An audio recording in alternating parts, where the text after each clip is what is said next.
Alright, just ate my dinner before I did this video, and I'm going to read some messages.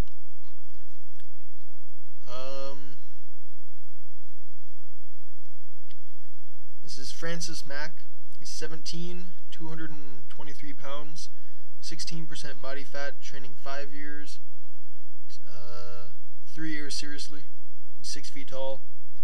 At the moment, he's not an expert on diets and so forth. He does know proteins and carbs and so on.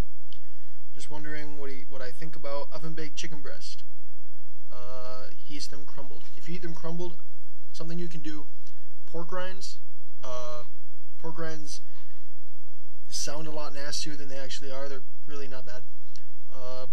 If you crush them, or if you're unlucky enough to only be able to buy them from Walmart like I am, get the basic, not barbecued, because basic is a lot more flexible in where you can use it.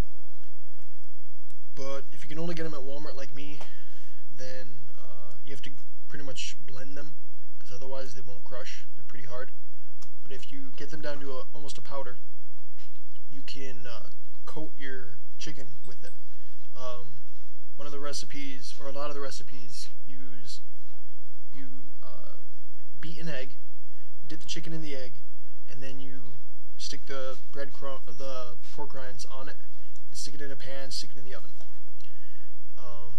Another point is he barely trains legs. Back in the day, he squatted 130 kilograms. Last year, he hasn't really bothered with it. Better to keep bulking, even though he feels like his body fat is getting lower. I don't know. Let me just do a quick Google. 30 kilograms, 2 pounds. Alright, so 286 for squat. There's no reason not to do legs. It's just, besides the fact that they're hard and people don't like to do them, but there's a lot of benefits to doing legs. First off, it's where your power generates from. Like if you do bench, good form bench, you drive through with your feet. Now your feet you don't need insane squat numbers to do. It's not going to hugely affect your bench, but just think about everything that you do that involves driving through with your feet. Even in the lowest levels of sports, they always say drive with your feet, drive with your feet. And it's just, if you want a complete physique, if you don't want to look like a light bulb or a chicken or look like you have popsicle sticks for legs, just do legs. They're tough, they suck, but they're excellent for building muscle overall, or not overall, but they're excellent for gaining weight, that's for sure. And they're excellent for boosting your metabolism and raising your testosterone levels.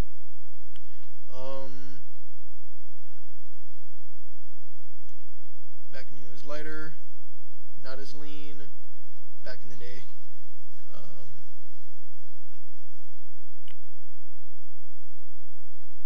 Feels like his ribs are getting tighter. Ribs and everything around there is getting tighter.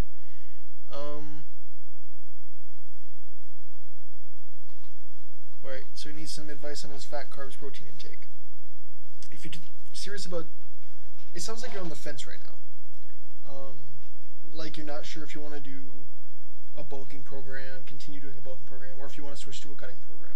Make a decision and then stick to it.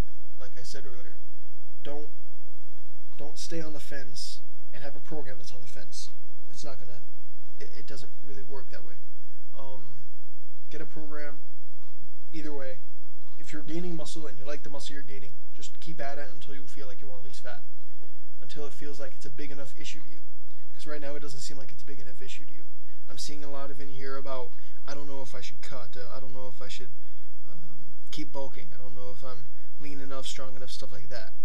And stuff like just make it, when you get to the point where you really want to lose fat, then try the diet that I tried. I'm going to post my results in probably the next video, because this is taking a little bit longer than I thought. So in my next video, or the one after that, look at that, and I'll put out my results from the diet, so you can decide if you want to do it or not. But right now, it doesn't seem like you want a diet, like hardcore loose fat diet, right away. It seems like you're kind of on the fence, and as long as you're on the fence and making gains, just stick with what you're doing. But you were thinking about 150 grams of protein a day. Now, they say 1.15 to 1.5 if you're gonna, I don't know what that was, but I think it went all the way up to 1.75 if you were doing something specifics. I can't remember the specifics right now, but basically 1.15 to 1.75. If you weigh 223 pounds, 150 grams is not even close. You should be getting a lot more. I'd say at least 250. No, 1.15, that would be 225 plus 22 is, yeah, about 250 at least. 300 carbs, that's way too much. And 50 grams of fat, that's not really a lot. High fat gets a bad rep. You see this in a lot of stuff at the store. When you're going on a hardcore diet where you're supposed to get a lot of fat and low carbs, stay away, or at least double check the stuff that says low fat or fat free, because stuff that's reduced in fat is usually jacked up in carbs to make up for the taste. So that's the kind of stuff that you want to stay away. Like heavy, think about this, heavy whipping cream. You'd think, oh, that's really unhealthy. Not like shake it in a can. I mean like the stuff that's in a carton. Heavy whipping cream, a lot of fat, no carbs. Fat-free whipping cream, I'd say, I don't remember the exact, but there was enough carbs in it to make me stay away from it. They cut down the fat, but they jack up the carbs because the taste changes. Just stay with the regular, or at least double check. You should always check when you're buying stuff. But if you're gonna buy something that's fat-free, if you're getting attracted to the fat-free stuff, double check to see how much carbs is in it. I just saw a commercial for fat loss product, and it said that it's like a pill, and it's for I think, pretty sure it's for chicks. It was on I was watching Lost, and it was one of the commercials, and they said it helps slow the absorption of the fat that you're eating so you can lose weight. And I'm thinking, they don't say anything about the carbs. Carbs is a much bigger impact on your fat loss results than the fat intake. Yes, you shouldn't eat absurd numbers of fat, but nobody mentions the carbs.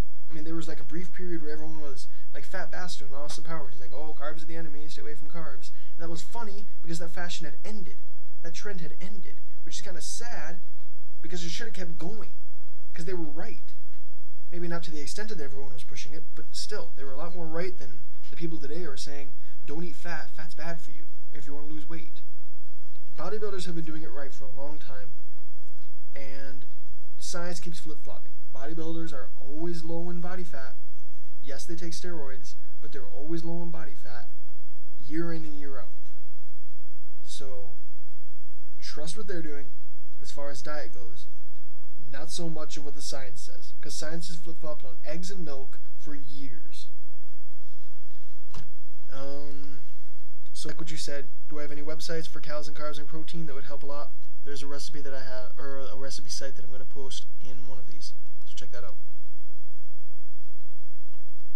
Next, someone's asking about creatine. My personal experience, I do creatine monohydrate powder. I heard that pill form takes, it delays the absorption rate a little bit, not a whole lot, that you're going to be benching 100 pounds, and the guy next to you on creatine monohydrate powder is going to be benching 3,000 pounds. You know, it's not a huge difference, or even 300 pounds. It's not a huge difference, but if you're going to be paying for it out of your own pocket, why not go for the stuff that works faster? Yes, it's grainy. Yes, you're going to get a little suck in your teeth, and it's going to suck, and you're going to be disgusted by it. So what? If your gains are good,